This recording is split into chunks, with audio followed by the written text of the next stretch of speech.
Ele me invocará, e eu lhe responderei. Estarei com ele no dia da angústia. O livrarei e o glorificarei. Eu lhe darei abundância de dias e lhe mostrarei a minha salvação. É tão bonito.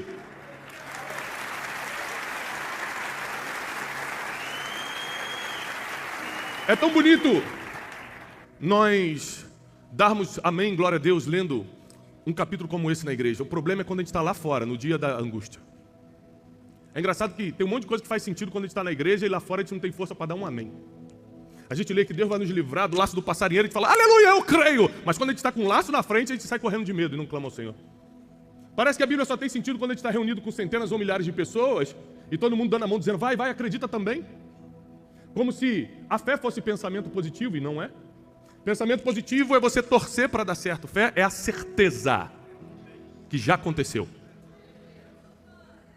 E às vezes a gente lê a Bíblia, e tem um pior, a gente lê a Bíblia e não entende. A Bíblia não é para ser lida, é para ser meditada. E meditação é você imaginar aquilo que está lendo. Esse é o poder da leitura.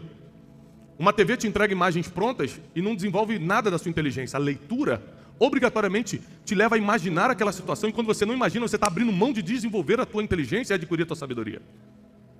Então, quando a Bíblia diz que nós temos que meditar, é começar a pensar, a imaginar em cada versículo. Tipo, aquele que habita no esconderijo do Altíssimo. Fecha os olhos. O que seria o esconderijo do Altíssimo? O Altíssimo é Deus. O esconderijo é um lugar que todo mundo entra para ficar preservado, guardado, protegido. Você começa a imaginar cada versículo. Quem está entendendo? A Bíblia diz que se você se habitar, presta atenção, não é visitar, que se você for morar no esconderijo, ou seja, no lugar escondido de proteção do Altíssimo, na sombra do Onipotente, agora você vai descansar. Quase tudo que a gente procura nessa terra está ligado a descanso. Você quer ganhar dinheiro, não é para ficar rico não, é para descansar. Você quer parar de se preocupar com conta. Você quer parar de se preocupar com um carro que para no meio do caminho. Você quer parar de se preocupar com o seu filho que quer mudar de escola e você não consegue. Você quer dinheiro para descansar. Sabe por que você quer ter paz no casamento? Porque você quer descansar. Quer parar de todo dia a mesma briga, todo dia a mesma situação. Tudo que você procura está ligado ao descanso. Isso é tão importante para Deus que de Gênesis a Apocalipse, em todas as promessas divinas, ele fala, você vai descansar se esperar em mim. Ou seja, ele te promete descanso. E a maior recompensa nossa, para quem crê, para quem é cristão, é a vida eterna. E a vida eterna é uma promessa de descanso. Tanto que quando alguém morre no Senhor, a gente fala, ele descansou. Porque é uma promessa divina. Só que nós não sabemos descansar. A gente não sabe descansar. Por exemplo, por muito tempo, eu fiquei com consciência pesada se num domingo à tarde eu dormisse uma horinha depois do almoço, porque eu era tão focado em trabalho, em produtividade, eu falei, meu Deus, já pensou se alguém me vê dormindo à tarde? Eu achava um absurdo, eu não aprendia a descansar. Conclusão, a mente começa a pifar, o corpo começa a cobrar. Mas quando é só o corpo cansado, a gente dorme e resolve no outro dia. Mas para que adianta dormir se é a tua alma quem está cansada? Quando a alma que está cansada, ninguém resolve. O psicólogo, ele te orienta, ele te escuta, mas não resolve. Remédio te apaga, mas não resolve. Só tem um que pode trazer descanso para a nossa alma. Está lá em Salmo 23, o mesmo livro que nós estamos lendo. Que ele vai te levar para os pastos verdejantes, o teu pastor, e vai dar descanso para a tua alma. Ou seja, teus sentimentos, tuas emoções, teus desejos, tuas vontades, a tua ideia de futuro, tudo está na alma e ele vai dar descanso para isso. Por quê? Você pensa muito no futuro, atrai ansiedade para a tua vida. Aí perde o descanso. Você pensa muito no passado, atrai depressão para a tua vida. Perde o descanso. Você pensa muito no presente, atrai o estresse. Perde o descanso. O tempo todo o inimigo está tentando roubar o teu descanso, porque ninguém cansado faz algo relevante. A maioria dos homens de Deus que caíram, Davi não caiu porque era uma pessoa com problema de caráter, caiu porque estava cansado. Está lá na Bíblia, que no tempo que os reis saíram para a guerra, Davi resolveu descansar, estava muito cansado, e homem cansado faz besteira. Mulher cansada não consegue produzir. Então o inimigo ele investe para cansar a tua alma, para cansar a tua vida espiritual, para cansar o teu casamento, porque ele não consegue te tocar. Você vai ter que desistir sozinho. Então ele só te cansa para você falar, eu desisto. Porque tocar ele não pode. Seja lá o que você estiver passando, não é o inimigo. O inimigo não consegue tocar em quem está blindado pelo sangue do Cordeiro, quem tem os anjos do Senhor. Não consegue. Ele só está tentando te desanimar para você desistir. Se você não jogar a toalha, não tem como ele te parar. Então a gente lê a Bíblia e não consegue praticar, porque primeiro a gente não medita, não imagina, não entende. E segundo, a gente não crê sem duvidar. A gente não acredita sem duvidar. A gente sempre fica, quando o problema chega, a gente não recorre à palavra, a gente recorre a todo mundo primeiro. Será que o gerente do banco pode me ajudar? Será que aquele meu amigo que é influente pode me indicar? Será que o fulano, quanto é que eu tenho no banco? Eu nem lembro quanto é que eu tenho. Ou seja, você recorre a tudo, mas não à promessa, mas não ao que garante o teu futuro. E a Bíblia continua dizendo que se você descansar no Senhor, certamente Ele vai te livrar do laço do passarinheiro. O que é o laço do passarinheiro? Uma armadilha muito comum para pegar pássaro. Até na minha época de subúrbio lá no Rio de Janeiro, a gente queria prender as rolinhas, a gente colocava uma armadilha, ou seja, qualquer criança de 10 anos no subúrbio sabe fazer o laço do passarinheiro. Você colocava uma caixa em pé, uma armadilha, uma comidinha, alguma coisa, um alpiste para chamar a atenção do passarinho, ficava de longe com uma cordinha, com uma linha de pipa, o passarinho chegava ali para comer o alpiste, você só puxava, pum, laço do passarinheiro, você prendia. Ou seja, motivado por algo bom, o pássaro ia para uma armadilha. E quantas vezes nós caminhamos para a armadilha e achamos que estamos indo para uma bênção? Nossa, comida de graça. Deus escutou minhas orações, estou no meio desse deserto e tem um alpiste aqui, vou pegar. Quando pega, é uma armadilha. A Bíblia diz que se você descansa no Senhor, Ele é quem te livra do laço do passarinheiro. Ele é quem te livra da peste perniciosa. Agora, vamos lá. Quando eu leio o capítulo 91 de Salmo, eu tenho 4 filhos, como o pastor Jairo falou, e depois você tem filhos, e muitos como eu, você entende muito a relação de Deus com o ser humano. Porque a relação de Deus com o ser humano, segundo a Bíblia, é uma relação de pai e filho. Então, quando você tem filho, é mais fácil você entender como Deus age. Por que Deus perdoa tanta gente? Porque você não consegue ficar de mal com o filho. Tem gente, esses dias uma pessoa me escreveu na internet assim, eu não costumo responder às pessoas, tem gente que mexe para mim no Instagram, nas coisas, mas uma pessoa escreveu, eu achei tão absurdo o que ela falou, que eu mesmo respondi. Ela escreveu assim: Deus me abandonou de tal forma que eu estou passando fome. Ah, irmão, quando eu li isso, eu mandei um áudio no direct do Instagram. Com licença, você é crente, querido? Ele há 20 anos. Eu falei, você é crente há 20 anos e não conhece Deus? Ele, como assim? Você tem filhos? Tenho. Qual foi o dia?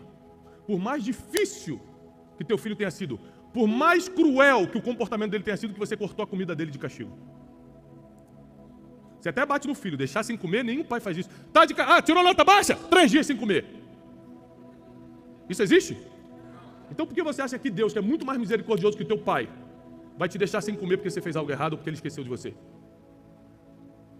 Então a gente não trabalha, não produz, não coloca comida na mesa e fala, Deus me abandonou. Abandonou você, que serve a Ele, e tem gente que é ímpio e está comendo. Então quer dizer que Deus é injusto. Está abandonando o filho e está dando de comer para quem nem serve a Ele. Ou será que é você que não está vendo o que precisa ser feito? Então presta atenção.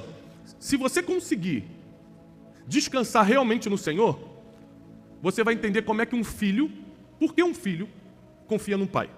Por exemplo, se eu tiver qualquer problema financeiro, por exemplo, uma dificuldade de pagar a conta de luz, com dificuldade, vence amanhã, eu tenho que pagar essa conta de luz. Você acha que meu filho Joaquim, de 5 anos, está preocupado com isso?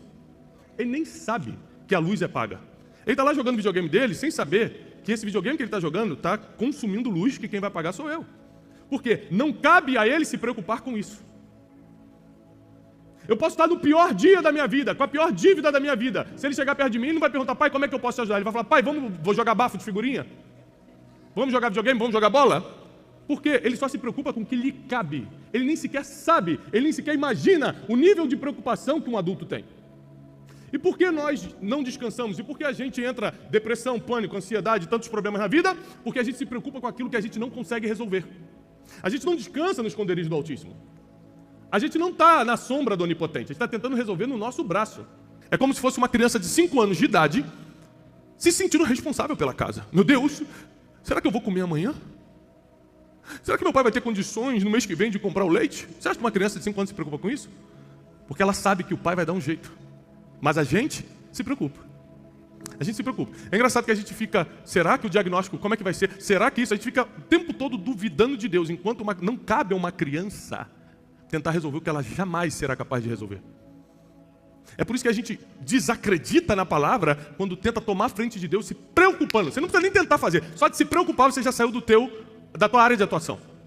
Qual é a tua área de atuação? Fazer o que lhe cabe. Por exemplo, a criança mesmo de 5 anos, ela tem afazeres. Por exemplo, ela tem que acordar cedo e ir para a escola. Ela não precisa se preocupar com a luz, mas tem que ir para a escola. A Júlia, minha filha que está aqui, é mais velha, tem 13 anos. Ela não precisa trabalhar ainda. A partir do ano que vem já pode. Né? Menor aprendiz, Amém aí, ó.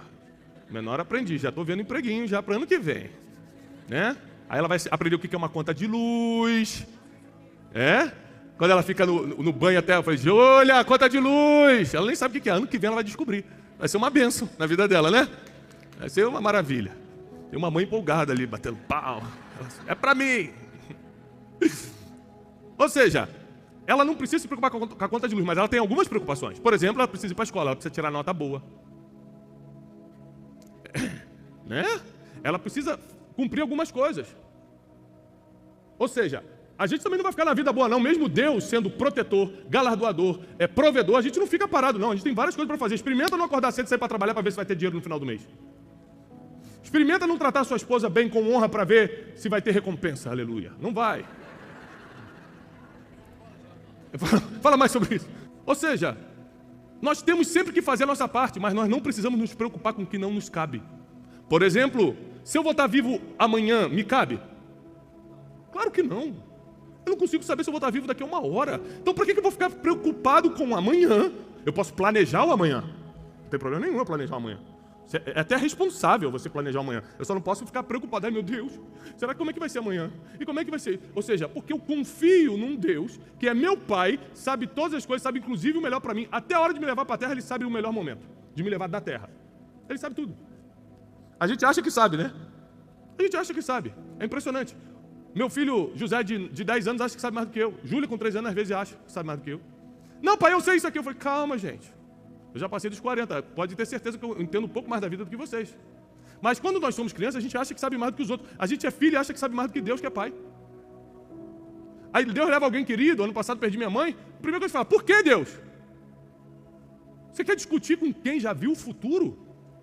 Com quem sabe se o sofrimento vai ser maior? Você não sabe se o sofrimento vai ser maior. Ele sabe. E todas as coisas cooperam para o bem, diz a palavra daqueles que amam a Deus. Então, se você ama a Deus, você precisa acreditar no que está escrito. Todas as coisas estão cooperando a teu favor. Mas por que isso é comigo? Porque Deus tem um propósito nessa limitação, nessa tragédia, nessa dor, nesse problema que você está passando. E como é que eu saio disso? Só tem um jeito, descansar e se esconder no esconderijo do Altíssimo e descansar na sombra do Onipotente. Quando você faz isso, Ele começa a te livrar das armadilhas que você não vê, laço do passarinheiro, da peste perniciosa. Época de Covid, passamos por 2 anos de Covid. Os adultos estavam preocupados, as crianças estavam no parquinho, não estavam nem aí.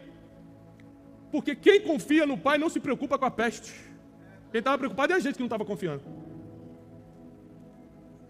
Tivemos que fazer nossa parte, usar máscara, usar álcool em gel, fazer toda a nossa parte, mas teve gente que entrou em depressão porque não podia sair de casa e achava que ia morrer e que o pior ia acontecer. Passou o Covid, sobreviveu e ficou 2 anos mal de depressão.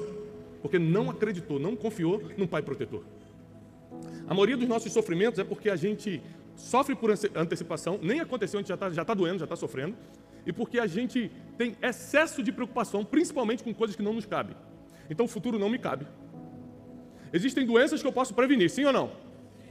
Por exemplo, se eu comer muito açúcar, vou ter um problema de diabetes. Então, se eu não comer açúcar, eu estou prevenindo a diabetes, sim ou não? Mas existem doenças que eu não posso prevenir, certo? Certo? Claro.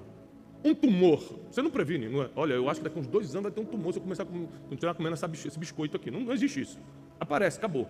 Então, aquilo que você não tem controle, não é para você se preocupar. Eu me preocupo com o que me cabe. Eu sou filho de Deus, eu só me preocupo com coisas de filho, eu não me preocupo com conta do Pai. Você só começa a descansar a tua alma, o corpo você descansa dormindo. A alma você só descansa quando começa a confiar 100% no Pai. Não tem jeito. A palavra para a próxima temporada é tempo de descanso. É tempo de confiar 100%. É tempo de acreditar que Ele já te livrou da armadilha, da peste. Ele já tirou a seta que voa no meio-dia. Ele já tirou o terror da noite. Ele vai te proteger porque Ele é Pai. Você só precisa confiar para descansar.